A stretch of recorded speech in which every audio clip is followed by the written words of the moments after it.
Então, continuando, no vídeo anterior, né, a gente concluiu aqui falando com a listagem 3, a inclusão de anexo. E eu mostrei para vocês aqui que quando a gente fosse adicionar um anexo, a gente precisaria dizer o tipo e o subtipo. Então, a ilustração aqui foi por meio de uma imagem, tá? Mas aí vem aquela questão, professor, e se eu não conhecer, eu quero enviar um arquivo diferente, então se eu não conhecer o tipo e o subtipo, como é que eu posso, então, onde é que eu encontro informação? Existe algum meio de fazer isso de forma mais simples? A resposta é sim, existe um módulo chamado Mimetapes, tá? Então você pode incluir ele e ele vai te ajudar a descobrir qual é o tipo do arquivo e vai te dizer isso, ok? Então, eu realizei uma pequena modificação aqui em relação à listagem anterior, certo? E essa modificação ela vai se encontrar basicamente aqui, imediatamente antes da inclusão do anexo no e-mail. Então, para utilizar esse módulo aqui é bem simples, né? Para os nossos propósitos, a gente vai simplesmente invocar aqui a função guessType. Guess vai significar aí adivinhar, então adivinhar tipo, e aí a gente passa aqui o nome do arquivo, tá? Essa função a gente só basta passar o nome do arquivo que ela já vem nos trazer a resposta. E aí ela retorna uma tupla, né, com um mimetape e o encoding, certo? Então a gente já faz esse desempacotamento aqui. Para nós o que interessa é o mimetape. E esse mimetape ele vem justamente, deixa eu mostrar aqui na listagem anterior, ele vem justamente nesse formato aqui, ó. Tipo barra subtipo, certo? Então pode ser image.jpg, pode ser text barra HTML. Então existe aí algumas relações de tipo e subtipo. Então voltando aqui para a listagem que nós estamos estudando, a gente não está preocupado aqui com encoding, a gente só quer o mimetape, então a gente simplesmente dá um split aqui no barra. E aí a gente também faz mais uma vez o desempacotamento, porque quando a gente dá um split, a gente sabe que esse split vai retornar uma lista com apenas dois elementos. Então a gente já faz o desempacotamento e aí salva aqui em mtape o tipo principal e subtape o subtipo. E agora, de posse dessas informações, a gente pode então abrir a imagem, passar essa imagem e aí aproveitar o que a gente adivinhou aqui, né? E passar então o mtape e o subtape. O resto nada foi alterado aqui. Então, se eu der um F5, o resultado dessa listagem vai ser exatamente igual à listagem anterior. A gente vê mais uma vez aqui um e-mail cujo conteúdo é uma multiparte mista, que ele é formada de duas partes, o corpo do e-mail e um anexo. E aí esse anexo aqui é do tipo image JPEG, certo? Ou seja, o módulo mimetape, através da função guess, adivinhou para nós o tipo desse arquivo. Então, funcionalmente falando, o resultado é a mesma coisa, né? O resultado é igual, exatamente igual, só que aqui a gente acrescentou um trecho de código que torna mais conveniente a descoberta desse tipo, né? Digamos que fosse um GIF, que fosse qualquer outra coisa, a gente não precisaria se preocupar. E também o que é mais interessante ao utilizar, implementar dessa forma, é que às vezes a gente pode se deparar com um formato PNG, mas a extensão JPG.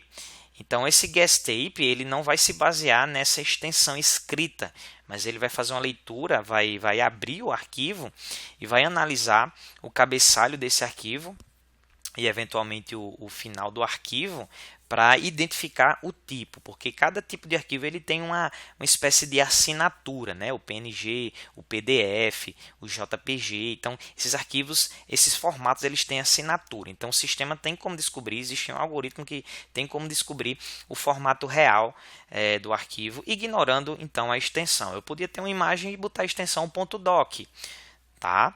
E essa função ela adivinharia da forma correta porque ela abre o arquivo e analisa o cabeçalho, tá?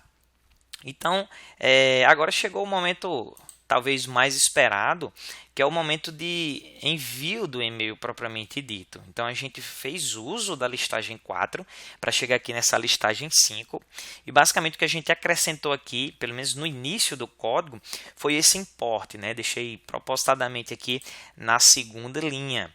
Então a gente importou aqui o smtplib, tá? Que é a biblioteca que vai nos permitir criar esse script para o envio de e-mails. Então aqui nós estamos como um cliente SMTP. Então a gente criou a mensagem exatamente da mesma forma, né? Aproveitou aqui o Mimetape, adicionou o anexo. Então nesse ponto aqui, onde eu estou com o cursor do mouse, nós temos o e-mail pronto, o e-mail construído nos padrões corretos, tá? Pronto para ser enviado. Então, para enviar o e-mail, veja como é simples. A gente só precisa acrescentar aqui mais 3 linhas.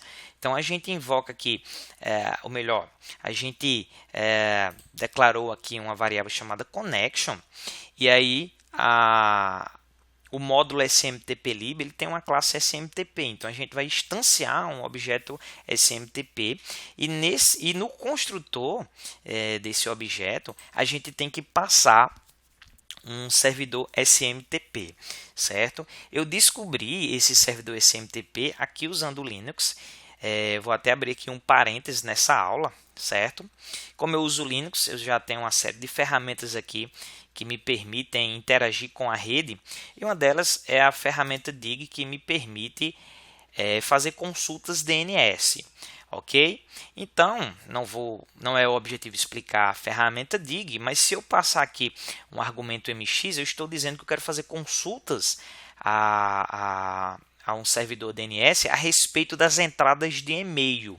Tá? Então, se eu quiser descobrir aqui quem são os servidores de e-mail do Gmail, eu simplesmente digo um dig mx Gmail, e aí a gente recebe essa resposta aqui. Tá?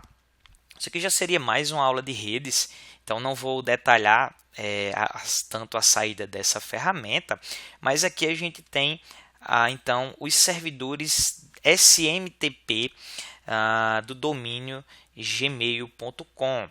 Então, se você fizer isso utilizando qualquer outro domínio, yahoo.com, uol.com, então o domínio ele vai retornar aqui as entradas do DNS para o servidor de e-mail.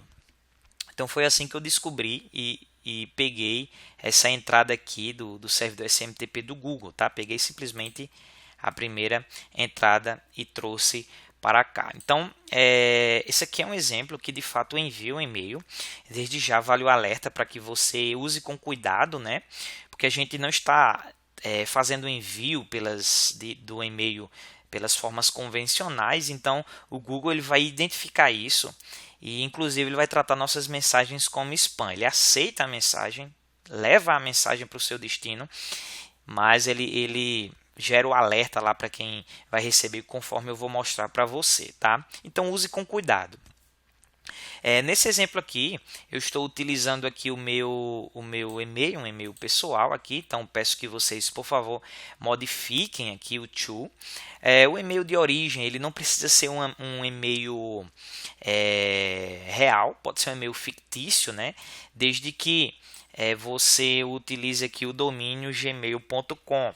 Alguns testes que eu realizei aqui, por exemplo, se você mudar aqui o domínio da origem, o Google ele já vai rejeitar, né? Ele não permite com que outros domínios utilizem o servidor SMTP do Google como servidor principal, tá? Então ele aceita aqui, e outro detalhe é que ele não exige que façamos a autenticação, mas a biblioteca SMTPlib ela permite também com que a gente faça digamos, o login, né, caso o servidor assim exija. Mas a gente não vai trabalhar essa parte porque, para os nossos propósitos, aqui já está tudo operacional. Ok, pessoal? Então, peço que vocês mudem aqui o e-mail, substituam por algum e-mail do Gmail de vocês. Tem que ser Gmail mesmo, gmail.com. E aqui vocês podem deixar amigo, ok? Vocês podem, voltando para cá no connection, né, no objeto SMTP, vocês podem manter esse servidor aqui, mas se você tiver acesso ao Linux ou alguma ferramenta online que permite fazer consulta DNS. Você também pode experimentar substituir aqui o servidor SMTP do Google. Tá? Em seguida, a gente invoca aqui o método sendMail, simples assim. Então, primeiramente, a gente passa como argumento o de, né? Depois a gente passa o para e depois a mensagem propriamente dita. Então, estou passando a mensagem aqui, veja só, as string, que é um método mensagem para converter essa mensagem aí numa cadeia de caracteres. Também existe o método asBytes, que eu acredito que funcionaria aqui, né? Ao invés de string, bytes. Então, como a gente tem que explicitar o from e o to, e como a gente já tem aqui na mensagem, como também é fácil de acessar, eu simplesmente aproveitei aqui o message indexando to e o message indexando from e coloquei aqui no sendMail. Depois disso, a gente encerra aqui a conexão com o servidor, né? Porque quando a gente cria o objeto aqui, a gente está instanciando também uma conexão com o servidor. E aí depois eu simplesmente printo aqui e-mail enviado. Então, se der o play aqui, o que vai acontecer é que a gente vai receber esse e-mail aqui, tá? Eu já tinha enviado algum tempo atrás, antes de gravar esse vídeo. Mas se eu enviar agora, ele vai tranquilamente submeter outro e-mail aqui, tá? Só estou evitando para que não possa acontecer nenhum problema aqui com o meu IP, etc e tal, e também para facilitar aqui essa gravação. Mas esse e-mail aqui foi enviado com esse mesmo código aqui ontem, né? Algumas horinhas atrás. Então perceba que o e-mail aqui ele não cai na caixa de entrada, né? Ele já cai aqui na caixa de spam. Isso é um mecanismo de proteção do Gmail. Não tem nada a ver com o nosso código em si, né? Na verdade, é porque o Gmail identifica que esse e-mail não veio pelos meios convencionais. Então, com algumas modificações aqui no código, eu posso simplesmente criar, por exemplo, uma bateria de spam, de fato, né? Eu posso criar aqui um arquivo onde cada linha é um e-mail, e aí eu posso ler esse arquivo e sair variando o to aqui, criar um for e sair enviando e-mails aqui utilizando o servidor do Google e tal, então criando facilmente um spammer, tá? Então por essa razão o Google já vai identificando aqui como um spam, até porque também ele não verifica a origem, né? Inclusive ele diz aqui, cuidado com essa mensagem, o Gmail não conseguiu confirmar se essa mensagem foi realmente enviada por amigo@gmail. De fato não foi, mas mesmo que a gente tivesse colocado aqui um outro e-mail do Gmail existente, ele apresentaria essa mesma mensagem. Tá? Mas como eu disse, isso aqui é simplesmente um mecanismo de proteção do Gmail, não tem nada a ver com o nosso código, mas tem a ver com a forma com que esse e-mail foi enviado. Então, se você testar o código, verifique aí na caixa de spam, tá? Não fique esperando aí na caixa de entrada, não. Verifique aí na caixa de spam que certamente seu e-mail vai ter caído aqui. Então, aqui a gente encontra, né, a nossa mensagem original e aqui o nosso anexo, certo? Se eu clicar aqui no anexo, aquela sequência de caracteres maluca exatamente significa ou representa essa imagem aqui, ok? Então com isso a gente termina mais um assunto, pessoal. Estamos chegando aí ao fim da nossa disciplina, ok? E espero que vocês estejam aproveitando bastante, espero que vocês estejam se divertindo. Está sendo muito divertido para mim também preparar esses materiais aqui, apresentar coisas, assuntos, temas interessantíssimos e acaba sendo divertido, né? Trabalhar, por exemplo, com códigos aqui assim. Como esse de envio de e-mail. Então isso aqui tem várias aplicações, pessoal. Isso aqui tem várias aplicações. Você pode criar alguns scripts que façam algumas tarefas automatizadas e você pode deixar essas tarefas rodando em um determinado computador e de repente você quer receber por e-mail o progresso dessas tarefas, né? Digamos que seja uma tarefa bem complicada. Então você pode programar o Python para fazer isso para você, né? Você pode programar o Python para tranquilamente, na medida que for concluindo algumas tarefas, enviar um e-mail para você, a tarefa tal foi concluída. Então existem várias ideias de como você pode trabalhar isso aqui, tá? Inclusive, se você quiser utilizar seriamente, é só abrir a mensagem aqui no spam e dizer que não é spam. Então, a partir daí, o Gmail vai entender que essa mensagem aqui de supostamente de origem duvidosa, para você uma mensagem realmente que faz sentido, né? É uma mensagem coerente. Ok? Então, essa é a nossa penúltima aula, nosso penúltimo assunto. Na semana que vem a gente então fecha aí o assunto, fecha aí a disciplina vendo o nosso último assunto. Ok, pessoal? Então, espero que tenham gostado aqui dessa aula e até a semana que vem.